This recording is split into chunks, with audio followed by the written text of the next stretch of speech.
చేసుకోబోతోంది. మాజీ సీఎం కేసీఆర్ కు సిట్ మరోసారి నోటీసులు ఇవ్వబోతోంది. ఎర్రవెల్లి ఫామ్ హౌస్ విచారించాలన్న కేసీఆర్ విజ్ఞప్తి అయితే సిట్ తిరస్కరించింది. ఫిబ్రవరి 1న మధ్యాహ్నం 3 గంటలకు సిట్ విచారణకు అందుబాటులో ఉండాలని స్పష్టం చేస్తుందని చెప్తున్నారు.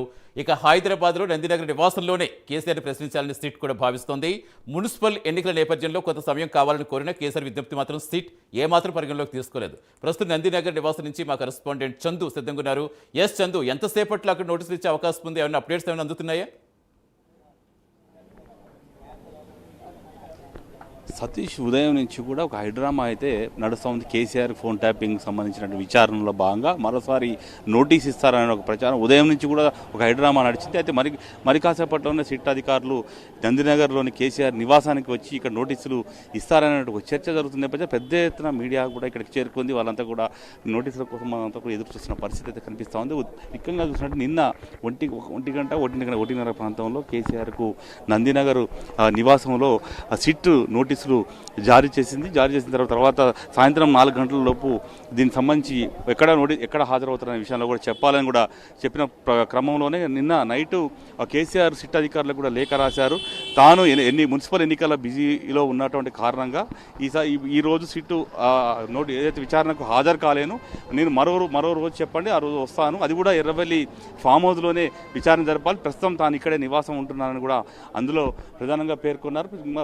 మరోవైపు చూసినట్టయితే ఇప్పుడైతే ఈరోజు మరోసారి నోటీసులు ఇస్తారని ఉదయం నుంచి కూడా చూసినప్పటికీ మరి కాసేపట్లో నోటీసు ఇస్తామని ఒక చర్చ అయితే పెద్ద ఎత్తున కొనసాగుతుంది. ఇప్పటికే సిట్ అధికారులు బయలుదేరాలని ఒక ప్రచారం నడుస్తూ ఉంది. కానీ నందినగర్ నివాసంలో కేసీఆర్ నివాసంలో మాత్రం ఎవరూ లేరు. ఇక్కడ ఉన్న సిబ్బంది అంతా కూడా వెళ్ళిపోయారు. లైట్లు ఆఫ్ చేశారు, గేట్ లాక్ కూడా వేశారు. ఓన్లీ ఇక్కడ ఇద్దరు పనిచేసే సిబ్బంది మాత్రమే ఇక్కడ ఉన్నారు. అదేవిధంగా అవుట్ పోస్ట్లో ఉన్నటువంటి ఒక పోలీస్ సెక్యూరిటీ మాత్రమే ఇక్కడ ఉంది.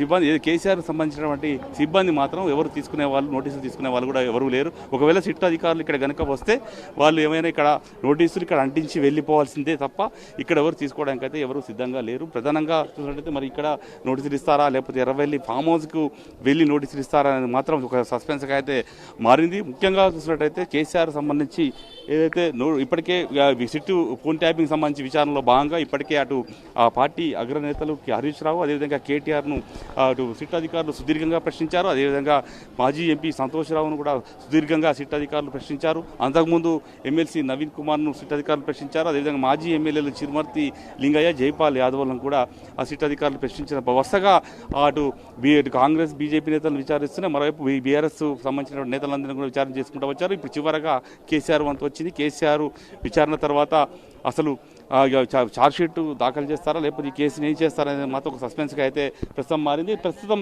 అసలు కేసీఆర్ సంబంధించినటువంటి ఏదైతే నివాసం ఏదైతే ఉందో ఆ నివాసం సంబంధించి ఇక్కడే అధికారికంగా రెసిడెన్స్ ఇదే కాబట్టి ఇక్కడే నోటీసులు ఇస్తారనే ఒక చర్చ జరుగుతుంది. మరోవైపు చూసినట్టయితే కేసీఆర్ ఏదైతే ఎన్నికల అఫిడవిట్లో కూడా తన నివాసం అడ్రస్ మాత్రం ఇక్కడనే ఉంది. మనం ప్రస్తుతం చూడొచ్చు, విజువల్స్లో మనం ప్రస్తుతం చూడొచ్చు. కేసీఆర్ అఫిడవిట్ చూడొచ్చు. ఎన్నికల అఫిడవిట్లో కేసీఆర్ సంబంధించిన అఫిడవిట్లో నందినగర్ నివాసం అడ్రస్ మాత్రమే ఇక్కడ నివాసంలో ఇక్కడ ఉన్నటువంటి పరిస్థితి కనిపిస్తుంది. ఇక్కడ ఎర్రవెల్లి అడ్రస్ అయితే ఇందులో లేదు. ఇక్కడ చూడొచ్చు నందినగర్ బంజారా హిల్స్ హైదరాబాద్ అనే అడ్రస్ ఉంది కాబట్టి ఇక్కడికే వచ్చి నోటీసులు ఇస్తారని కూడా సిట్ అధికారులు అయితే చెప్తున్నట్టుగా మనకు చాలా స్పష్టంగా అర్థమవుతోంది. కాబట్టి సిట్ అధికారులు ఇక్కడికే వచ్చి నోటీసులు ఇస్తారు. అసలు విచారణ ఎక్కడ జరుపుతారో అనేది మాత్రం చూడాల్సినటువంటి అవసరం ఉంది. ఎందుకంటే ఇప్పటికే 65 సంవత్సరాలు దాటినటువంటి వాళ్ళని తన నివాసంలోనే విచారణ చేయాలని నిబంధన ఉంది కాబట్టి కేసీఆర్ ఆ నిబంధనను ఉపయోగించుకుంటారా? ఫర్దర్గా ఒకవేళ నందినగర్లో విచారణ చేస్తాం, హైదరాబాద్ జ్యుడిషియల్ పరిధిలో ఉంది కాబట్టి అంటే మాత్రం ఆయన కోర్టుకు బీఆర్ఎస్ పార్టీ కోర్టుకి వెళ్తుందా, కోర్టులో హౌస్ మోషన్ కానీ లంచ్ మోషన్ పిటిషన్ దాఖలు చేస్తుందా లేదా అనేది మాత్రం చూడాల్సి ఉంది. Satish, right, thank you Chandu.